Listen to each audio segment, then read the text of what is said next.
Hello, everyone. So, before we get to my reaction to the state of play itself, I wanted to include a little prologue that addresses some of the concerns that I issued during my reaction to the state of play. It's the next morning as I record this. I when I literally normally like what a lot of people do now when they get out of bed, they go straight to the news and look to see what's going on. And one of the things that popped up when I looked at the news this morning was the confirmation from WB that Hogwarts Legacy would not have any in game purchases or microtransactions, which is a big surprise to me considering how disgusting WB Interactive is. Now, I don't trust WB, nor do I think anyone should trust any big AAA publisher or any video game entity in general. But it is a little bit hopeful that WB and Avalanche and Portkey Games are addressing this so soon. Because normally what happens is that these companies say nothing about the microtransactions in their games until maybe a week before they come out, or they lie and then they add them afterwards, like Crash Team Racing did. So, like I said, I don't trust WB. I don't take them at their word, but the fact that they are willing to come out so soon, months before this game's release, and say that there will be no in-game purchases or microtransactions, I'm a tiny bit hopeful, and I wanted to put this in there. Now, I too, and it makes my stomach churn to say this. To WB's very minor credit, the little atom of credit that I will give them is that I can't think of a situation where, off the top of my head at least, where they either lied about no microtransactions being in their game and that they were, and then they added them in later, or they said nothing about them and then at launch they were in there after the glowing critical reception to their to a game. Because if I remember correctly, the microtransactions in Shadow of War, they were announced a month or so before the game came out in a pretty distasteful, disgusting live stream where they proudly were showing off their orc loot drops. And then there was the one that I think it was like right when it was announced with Injustice 2 that there would be those crystals that you could purchase. I know Mortal Kombat 11 did that with their microtransactions. They announced them like way before in advance. It was pretty obvious they were going to have them. Mortal Kombat 10, I don't remember. That might be the one exception. I'd have to go back and remember that or try to research that. It's like what the microtransaction situation was with that. But that was more of a case of rebalancing after the game came out. So, but with Hogwarts Legacy, it is a purely single player experience. There's no, like it mentions up here, there's no online, there's no co-op. So I just wanted to throw this in there before the start of the video that I recorded yesterday because I do mention quite a few times in it that I see things that have me nervous. There are things like cosmetic options. There are things like like what is it? In-game resources, in-game currency. There's timers on certain things you can do, like a mobile game. Things like that I noticed, and I just went, that's a yellow flag. But in all fairness, I wanted to put this out before the video starts. So, and I also apologize for the shittier mic quality with this. I'm recording this using my headset, not my nice mic that I have. So yeah, please enjoy my reactions to yesterday's Hogwarts Legacy State of Play, which I thought was, now that I've had some time to sit on it, I thought it was very good. So enjoy. Hey guys, Razorblade Mango here. And I am here today to react to the new state of play that, for the very first time, is focusing on a non PlayStation, non first party, non second party game. And that would be the long anticipated Hogwarts Legacy. So, this game is interesting in a number of ways to me. The first way is that I am a massive Harry Potter fan. I grew up with the books, I grew up with the movies, and I actually rewatched the whole film series about like a year or so ago for the first time since they ended back in 2011. And while I don't like certain movies as much as I did when I was younger, I appreciate the series a lot more now as an adult compared to when I was a kid. But the other reason that this is interesting is because I'm not a fan, or I'm not particularly interested in stuff outside of Harry Potter having to do with Hogwarts and the greater world. It's like once I was done with Harry Potter, I was kind of just done with this world. I don't really care about the Fantastic Beasts stuff. I don't care about anything that happens after Deathly Hallows Part 2. So this is the first time that I've actually been interested in something that has come before or after the Harry Potter series that's set in this world. And the third reason that this is interesting to me, and I'll get to the video in just a sec, is that this is coming from a publisher that I absolutely despise and have gone out of my way to say, fuck them on multiple occasions over multiple different things, and that would be WB Interactive. I despise WB Interactive, like, with a passion. I hate them. I hate them probably more than I hate EA and Ubisoft. Because unlike EA and Ubisoft, WB possesses a lot of properties that I love, that I feel like they have just taken a massive shit on as far as video games, that have just pimped out and exploited for so many years now. Just, I hate them. I absolutely despise WB Interactive. But this is the first time I have ever actually been, like, genuinely excited for something that they've made. And that makes me all the more nervous. Actually, I'm interested in the new Suicide Squad game coming out, but I'm much more excited for Hogwarts Legacy, because I really liked what they showed at the PlayStation showcase for it back in 2020.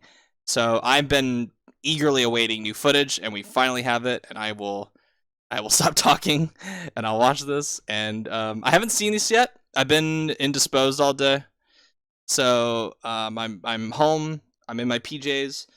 It's St. Patty's Day at the time of recording this, so I have a beer in my hand. So I'm just gonna kick back, relax, and react to Hogwarts Legacy State of Play.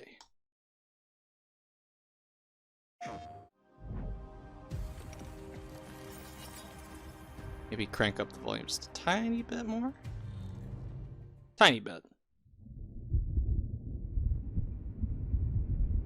Make sure this is 1080p. Oh, it's not 60 frames. Okay.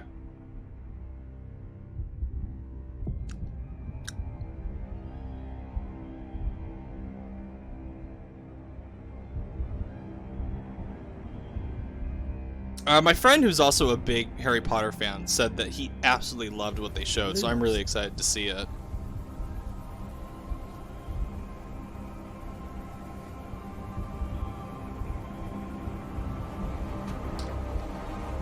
There it is. What do you think you're doing here? Oh, they have the centaurs in this.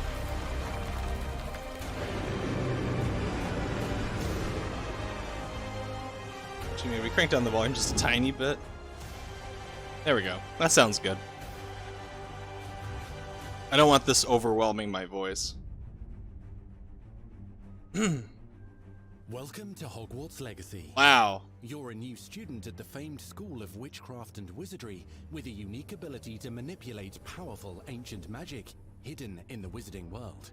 You'll need to uncover what's behind the return of this forgotten magic, and who is seeking to harness it to destroy wizard kind, as you may be the one that decides the fate of the entire wizarding world. I'm curious if this is a choose-your-own-adventure style kind of thing. Study magic and begin to solve these mysteries, you must create the witch or wizard you want to be.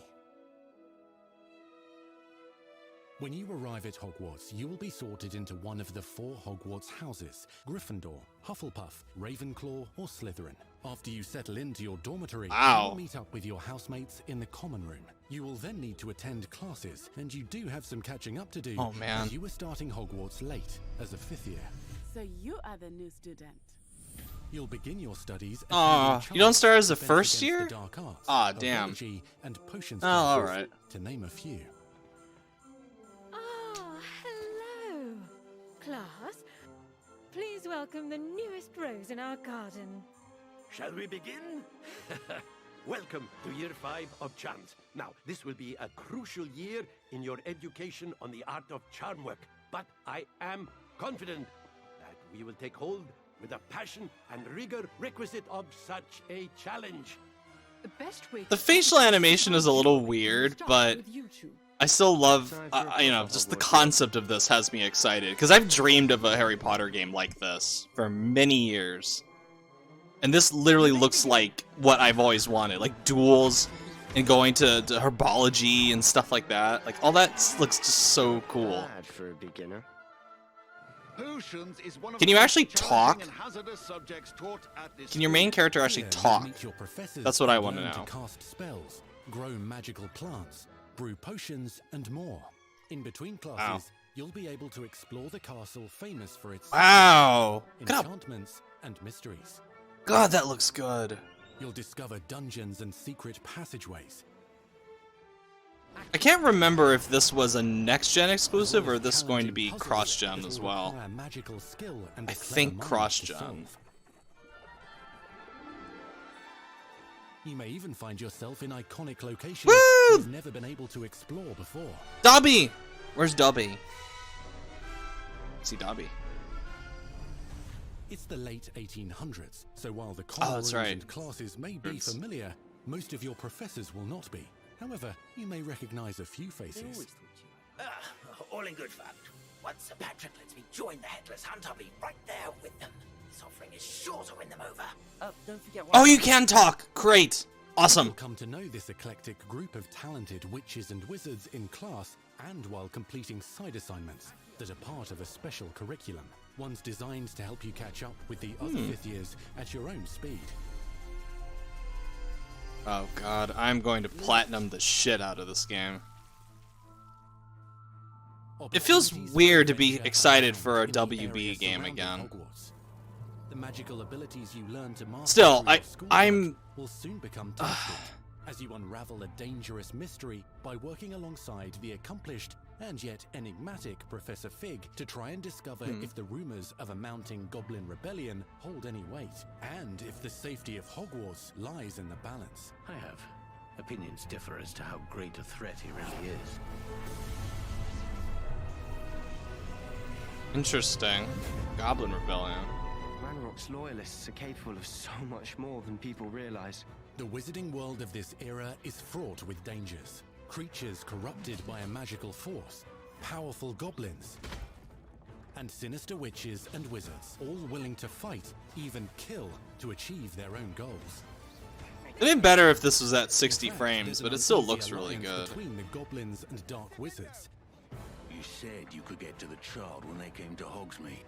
That all you need. Oh, I can't wait to explore Hogsmeade. I gave you a distraction. I just watched a student take down your distraction. Who is this child? Are you not telling me? But perhaps you shouldn't involve yourself with that just yet. Let's go.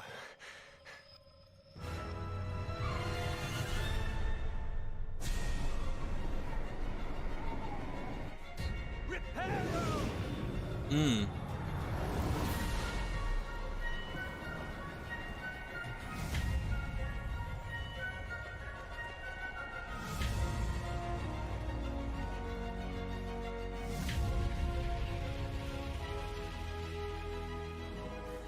Enemies possess unique defensive and offensive abilities, Oh. including blasting curses, stunning spells, enchanted weaponry, and more.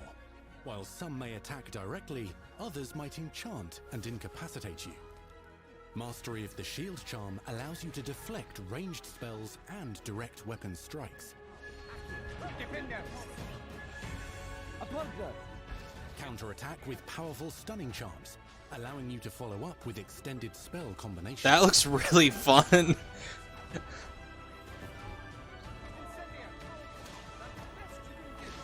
Students who become particularly adept at spellcasting will find many ways to exploit their enemy's weakness.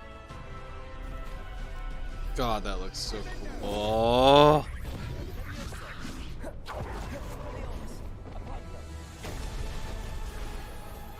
It still looks a little rough, but I mean, they definitely said it's a work in progress, so you know. Plus I think the 2020 trailer was at 60 frames as well. So, I'm hoping the game is 60 frames on... It has to be 60 frames on next-gen consoles. Mixing and matching dozens of spells will let you define your combat style. On your path to become the ultimate duelist.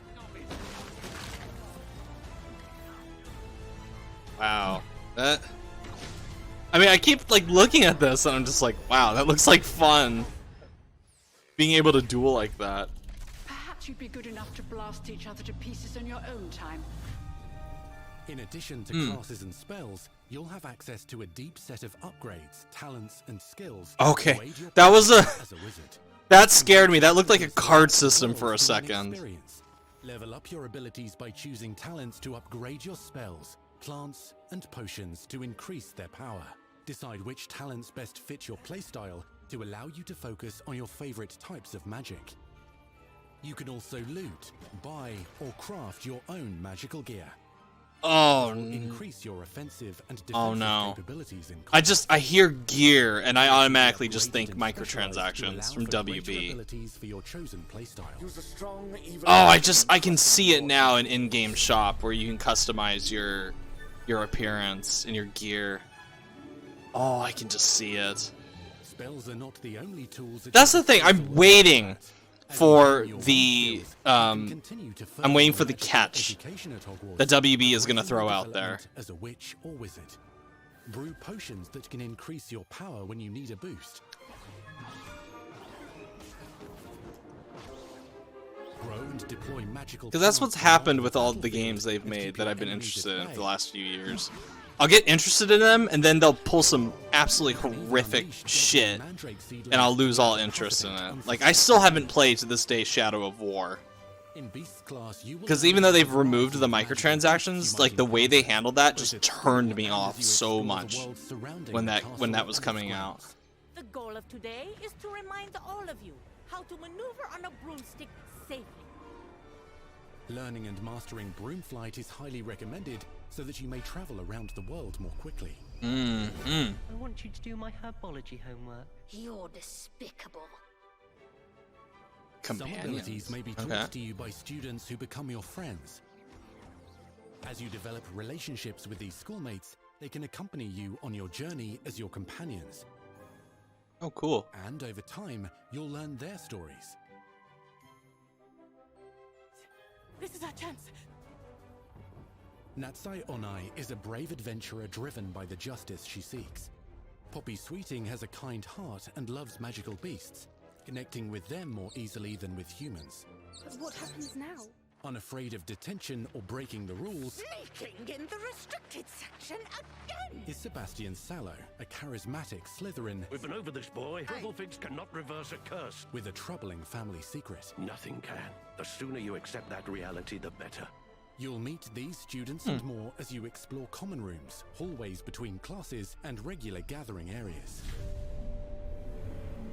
Oh, To the room of requirement. oh, you can actually go to the Room of Requirement? One of the most remarkable secrets of Hogwarts is known as the Room of Requirement. You're introduced to this space that seems to sense what you need and then provides it for you. There's those timers. Since you need to catch up to your peers, the room provides space for you to sow and harvest plants, brew potions, and upgrade your gear. I'm seeing things that worry me. Self-named Deke helps you discover vivariums that allow you to nurture your own menagerie of magical beasts. What is it? Reek isn't sure. Only one way to find out. You can freely customize this space to reflect your personality and magical specialties. There are those resources. I can just picture WB doing microtransactions. Alright, what's beyond the castle walls? You need on your journey is available at Hogwarts. Oh, Hogsmeade, excellent. Visit the nearby wizarding village of Hogsmeade. Yes. Where loads of shops and vendors can provide you with the supplies you require. Where's Diagon Alley? From potion ingredients I want to go there. To seeds for magical plants to all sorts of gear. But Hogsmeade also has its dangerous side. A band of dark witches and wizards, emboldened by the turmoil of the times, wander the village outskirts. You must avoid them or defeat them. Interesting. As you explore, you'll find the world surrounding Hogwarts is alive with activity, wonders, and areas of unusual interest. As the school year progresses, dynamic seasons and climates will fill the sky with lightning or sunshine, or coat the ground with snow or rain. Unique wizarding hamlets pepper the countryside, each with vendors and residents who have stories to tell, and missions with which they could use your assistance. Be on the lookout for enchanting magical puzzles that may very well have been designed by Merlin himself when he was a student at Hogwarts. Merlin? What the hell? Magical beasts roam the lands outside the castle walls. Some have been corrupted by a mysterious dark magic, while others are at risk of poachers and their traps. If you're feeling benevolent, you can rescue them and restore them to health in the Room of Requirement. But there are dangers beyond Gringotts. As well. You can go to Gringotts, nice. Threats and also untold rewards. Be careful where you choose to explore, as it may lead you down a darker path. Uh-oh. Master spells. Befriend new. Oh, I don't want to learn about a Kadabra. Never seen before. Oh, a hippogriff. Ancient secrets. Combat mystical threats. Learn long-forgotten mysteries. Become the witch or wizard you want to be as you leave your unique mark on the wizarding world. Here, in Hogwarts Legacy. Dope. Now, when's it coming out? Wonder if they'll say so in this holiday 20. Okay. Okay. That game, Hogwarts Legacy, it looks very promising.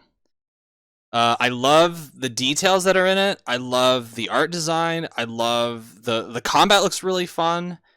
Just the prospect of being able to navigate Hogwarts is something that I've honestly, wanted since I was a little kid, like loving these books and in these movies. So to me, the idea of this game is a dream come true, and seeing it in action makes me happy looking at it. But as I said, my big concern is WB itself. And it's a damn shame that I'm not concerned about the developer, the quality of the game itself, but how WB is going to push in a bunch of bullshit. Because they always do. That is their thing. They always wipe their ass with the amazing stuff that they have. They are never satisfied with the fact that they have a talented group of studios making good games for them. They always want to come in and fuck with them and put in a bunch of greedy shit and actually some really abhorrent shit, especially with the Shadow of War thing. So, if WB doesn't put any bullshit into this game, I actually wouldn't mind picking it up and playing it. But if I hear that they're putting in more bullshit, like monetization, like an in-game Fortnite shop, like seasonal crap, I'm going to get significantly less and less interested in this game. So hopefully it's great. Hopefully WB just leaves their disgusting shit-covered hands off of it, and they can just let Avalanche do their thing. Because Avalanche is a good studio. Everything that I've seen from them and the clear amount of respect they have for the properties that they've worked on, it it seems that they're translating that passion into Harry Potter as well, and I'm very happy about that. I just don't want WB to ruin it, because I'd really like to play this game. So anyway, thank you guys for watching. Let me know what you guys think of Hogwarts Legacy, and as always, I'm Razorblade Mango. Thank you so much for watching, and I will catch you all later. Bye.